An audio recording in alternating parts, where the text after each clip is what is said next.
we're excited to have Simone Nathan here with us today. She's the writer, creator and main actor of Kid Sister, and we're going to talk about the new series that's coming up very soon. Welcome, Simone. Thank you. I'm so thrilled to be here. Now, your family has a long history and heritage in New Zealand, in Auckland. Tell us about that. It's been very important in my understanding of who I am and where I come from. And I feel very connected to my ancestors who arrived in New Zealand in around 1840 because it does feel like they're kind of woven into the tapestry of the Jewish community and also the New Zealand and Auckland community, and I'm very interested in that kind of thing. So yeah, it feels like a special history to be part of and to try and uphold in my own way.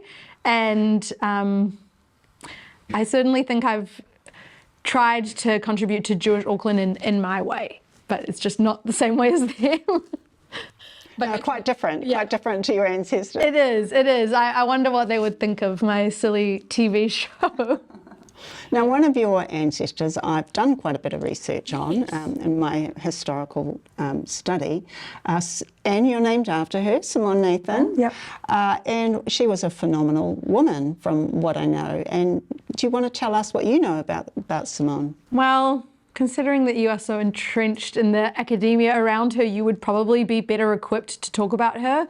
But from what I understand, my great-grandmother, Simone Nathan, was a French lady who met my great-grandpa in Europe, and they moved here together, and they lived in the hill, which is now, I think, Manuriwa, and she was part of a lot of amazing Jewish women's societies and Auckland women's societies, and I believe she was involved in bringing Plunket and Plunket nurses to Israel, which was later in her life, she moved to Israel to settle there.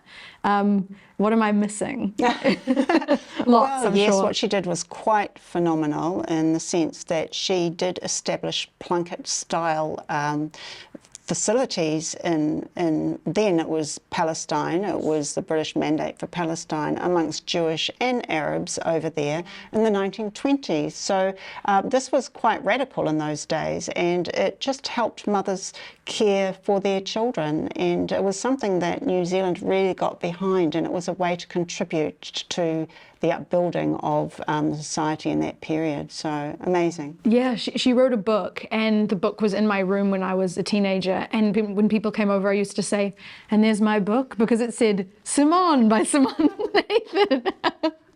Hopefully that would have made her laugh. And well, that's a wonderful heritage to have. Yeah. And so how did you get into comedy? That's a good question. I think I've always identified as a class clown, and so it felt natural to move into something where I could utilize that to my advantage. And when I finished my year in Israel and I moved to study in Australia, I decided to start writing scripts, and they just came out funny. You know, you put yourself into your scripts, and so everything I write ends up being comedic, because that's the kind of person I am, and I don't like to take life too seriously. And from there, I developed some scripts that I showed to John Barnett, who is a community member and also the godfather of New Zealand television. And he suggested that I apply for the Masters of Dramatic Writing program at Tisch, NYU. And he even wrote a letter of recommendation for me. And so I was accepted, and then spent 2 years studying TV writing, film writing, screenwriting, and playwriting. And by the end of that, I knew, okay, I'm best at comedy writing, and I prefer the medium of television, where you can just do nice, short episodes, and you don't have to spend too much time alone. It's a very social form of writing. So you write in a boardroom with a bunch of other writers, and it's really fun, and they feed you well, and the hours are not too bad. Well, that's always important, being fed well. Exactly. Wow, that is fascinating. And of course, there's a lot of Jewish comedians, aren't there? Yes. Some of the most famous ones. Tell us about them. Well, of course, I was always inspired by Jerry Seinfeld. I grew up with his hour-long stand-up special as a tape in our car, and I'm telling you for the last time, it's incredible. I know every word. And Jackie Mason as well. He also had a stand-up special that was really influential on me. But yes, I think it is very quintessentially Jewish to turn the kind of harder parts of life into the things that will make us laugh, because if you don't laugh, you'll cry. So yeah, wow, that's interesting. I mean, we've interviewed a lot of Holocaust survivors ourselves, and some of them have said that, you know, it was a sense of humour, it was being able to laugh at what was happening to them that helped them to get through. wow, imagine that. So isn't that incredible? Unbelievable. It's really, that's astounding. Yeah. And so you must have met some very interesting people on your journey. Yeah, I think I have A lot of met some famous ones, I'm sure. Yes, I recently worked with Taika Waititi, who is a, you know, Oscar-winning New Zealand filmmaker, and also a Jewish Māori filmmaker, which is a really amazing combination. And actually, we have a few people in the local industry who identify as both, being part of both of those groups. Anna Scotney comes to mind, who's a fantastic young actor. And there are, I think, there might be quite an interesting intersection of those two identities that bears more exploring. But I'm very inspired by his work, and I was desperate to work with him. And as soon as I got representation, I got a manager and I got an agent, they said, who do you want to work with? And I said, Taika. And they came back to me and said, okay, we've got some weird pirate show that you might be a good fit for. And he worked on Our Flag Means Death, which is a pirate comedy made for HBO Max. He is one of the lead actors in that and the executive producer, and I am a writer / co-producer on that show. And that filmed in New Zealand, its second season, so I was working on that all of last year, and then went back to Kid Sister for season 2.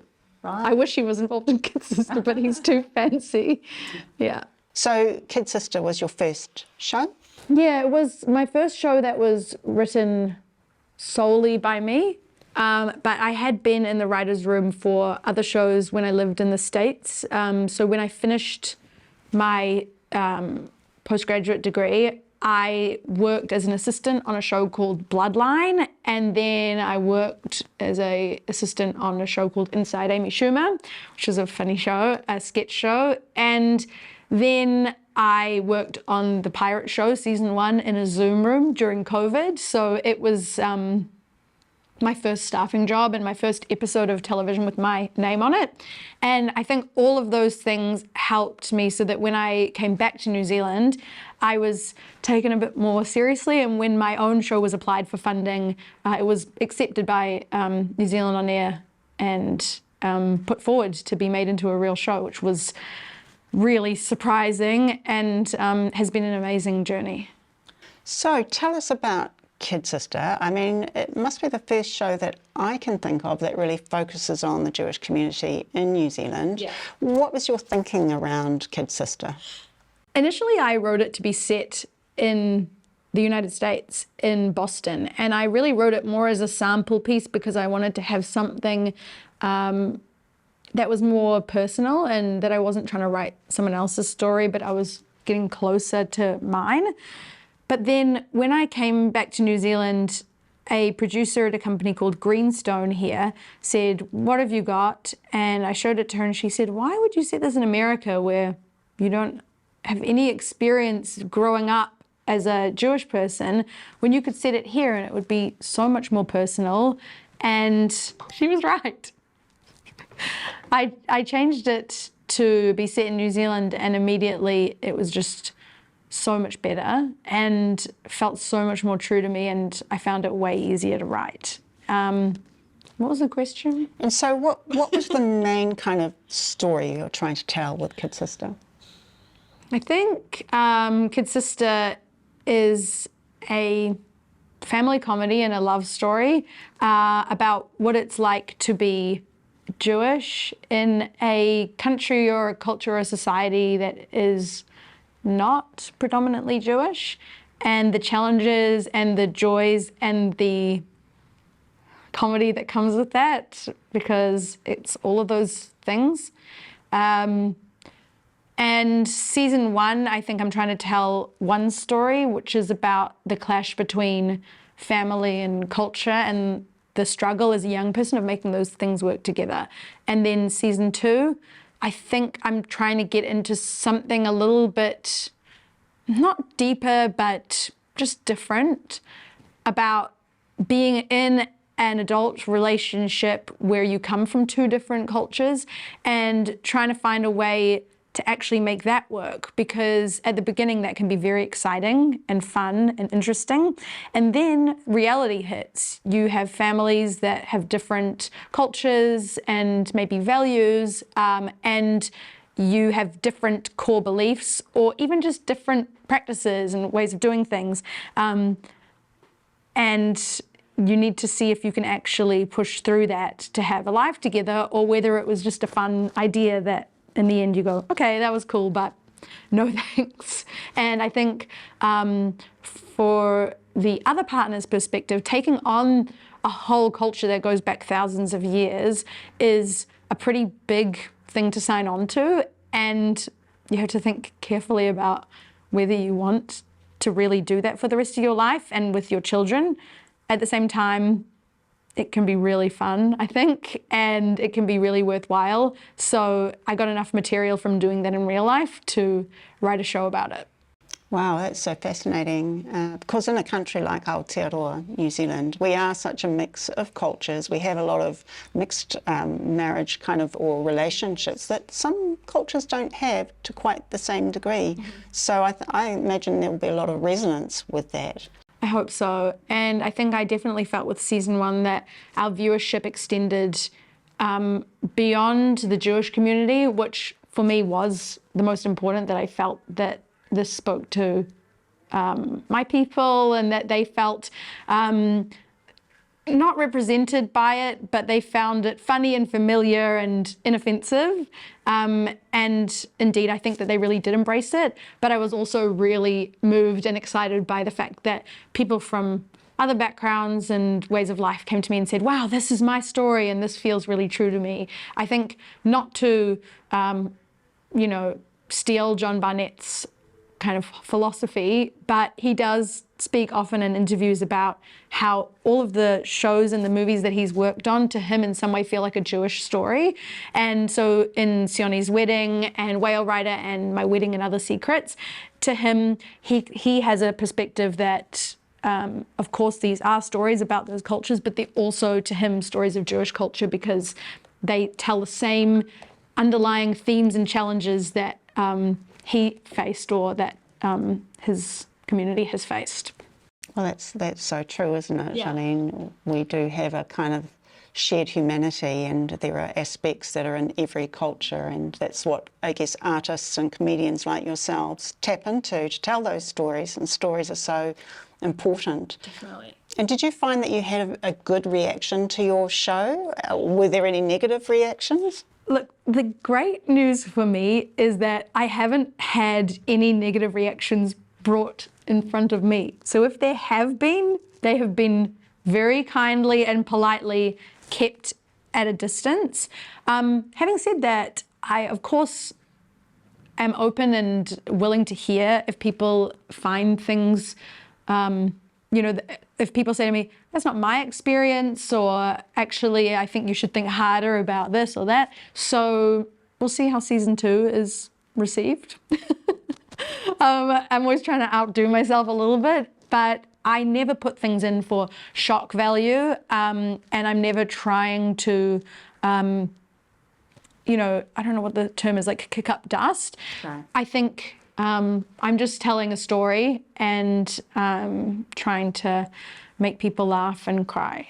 Yeah. And were any of them based on true stories? Of course, but I'll never say which. No, there are characters from my real life that are woven into the characters in the show, And the themes of family and love are inspired by my amazing upbringing with my parents, who I still live with, and my relationship with my partner, who in real life has just finished converting to Orthodox Judaism, which was an epic journey. Wow.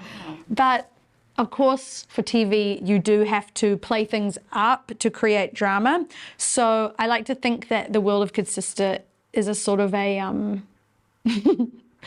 what's the term, alternate universe for what really happened, and use it to create drama that will make good television and to create conflict that will force the characters to grow and change in ways that, unfortunately, we don't always grow and change in real life.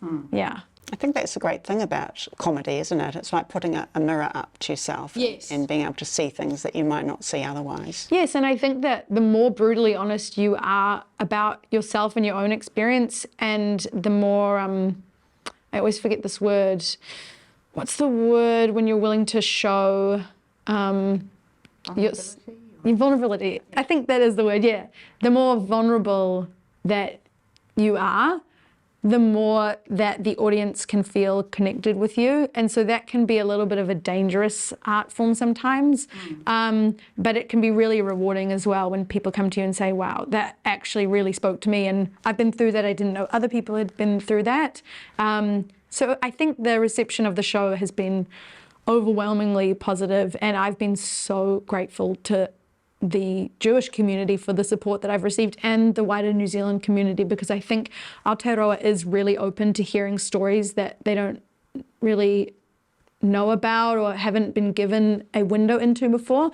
And as you said, like, the Jewish community here is so small, it's not really surprising that we haven't had any representation so far, but I think mostly people feel excited to be represented and to see what we live like behind closed doors. I think that's important, isn't it? One scene that moved me deeply was a scene of you in the bathroom praying a prayer over your baby. Could you elaborate on that for those who aren't familiar with that prayer, or, you know, it was Rachel and Leah that you mentioned? Tell us a bit more about that. Well, for a non-Jewish. Of course. Basically, the scene that you're referring to is a season 1 scene where, spoiler alert, Lulu, the main character, is pregnant and she's decided to give the baby away. And so she is saying a prayer over the fetus to say, I wish that you will be like Sarah, Rebecca, Rachel, and Leah, who are some of the foremothers of Jewry. And just to say, I bless you kind of in the spirit of our people to have a good life. And then she also throws in a bunch of Jewish celebrities and just random female celebrities that she thinks she'd also like her baby to follow in the steps of. It's sort of the scene that I couldn't stop crying while filming it. And I think that plays pretty well on screen. And people tend to say to me, I cried watching that scene. And I did want to have a scene like that in season 2, because you can't just be laughing all the time in a comedy. It just gets kind of old. And some shows can, and I really admire their ability to do that. But even in beloved shows like The Office or Parks and Rec or any of those shows that we think of as a straight comedy, actually, if you look closer, there are emotional elements because we have to be invested in the characters and their journeys. And you know those people you meet in real life who just can't take anything seriously and they just laugh all the time, and then part of you is like, what about the real stuff? You know, like what's underneath that laughter? So I try to get a mix of both. But yeah, that's a prayer that parents say to their children on Friday night at the Shabbat service. Not all parents, but it's a tradition for a lot of Jews. And there are different people that fathers tell their sons that they want them to be like, biblical figures, and then mothers tell their daughters. But I wanted to depict that in the show because I think that it kind of illustrates the way that this religion is so shared through practices and minhagim, traditions, and that it's passed down through your parents and your upbringing. So you have to be really on board in order to keep that culture alive and keep it going. And so when we see Lulu passing that tradition on in her own way, I think we understand that she feels that she's a link in a long line of Jewish people, which is something that I really feel as well. Yeah. Well, that's so powerful, and I found that scene deeply moving. I'm sure I cried. It was over a year ago now, but I was very impacted by it. And again, it just shows the ancient roots of Judaism and, the strength that brings to your people and your community, having faced everything that they've faced over the centuries. As you say, having that been passed down from generation to generation, and, you're still strong as a people in the midst of some pretty horrible things. Yeah, thank you. So tell us a bit more about the new series coming up. Okay, so I think we're in for a treat. I would say that, wouldn't I? I'm a bit biased. But I'm really proud of what we shot, and I've seen the episodes. I think it's going to be different while also having the things that we loved about season 1. This season follows Lulu and Ollie, the 2 young, foolish romantic leads in their relationship once they've moved in together, and they're really trying to give it a shot. Ollie is in the process of converting. So his trials and tribulations with finding a rabbi and having to take on classes and learn Hebrew and learn the Jewish culture in a sort of a compressed course, and deal with the pressures that puts on his relationship with Lulu, who also has to be part of the conversion process and also has to go through all of the same classes and studies and attending synagogue and keeping kosher, and all of those things I think are going to either make or break them. And I like to say that I think everybody who's considering spending a life together or getting married should have to go through something like a conversion like this, because it really does challenge and test you in the best and worst ways. And then Lulu, who has given her baby away to her brother, now has got to deal with the reality of that. It's not just an idea anymore. There's an actual baby, and it's around her all the time. It's not like a closed adoption where you just say, all right, well, actually, I don't know what that would be like either, but this is certainly very complicated. And then there are the characters that I think people really responded to, like Karen, the mother from South Africa, and seeing her become a grandparent. And then also seeing a new character step on the scene, Ollie's mum, who comes up from Wellington and would like to please meet her grandchild. And how do you explain to her that this isn't technically her grandchild anymore because it's been adopted by somebody else, but that somebody else is right there and they have the baby and she wants to be involved. So there's going to be an interesting showdown between those 2 mother characters. And overall, I think, it has all the things that we love about the show, but I'm just digging a little bit deeper, and we can watch these characters grow up a little bit and regress a little bit as well at times, for sure. Well, congratulations on your success so far, and we look forward to seeing and watching your journey and your progress. Thank you so much. Thank you.